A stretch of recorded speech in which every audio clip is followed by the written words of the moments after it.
What did I do today? This was twisted. This is a Town and Country 2005, and it was twisted a bit to try to block the sun, and the plastic parts on this bracket broke off and it fell right through. So this was no longer supported. So what I did was I took these screws off. You need a T25 bit, which is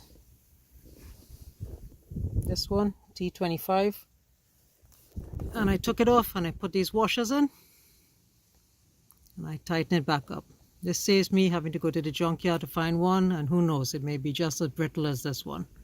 So I just found these two washers that fit the bolt, and I put them in, tighten it back up, and I was all done.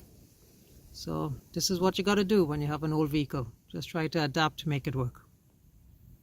Let me know what you think.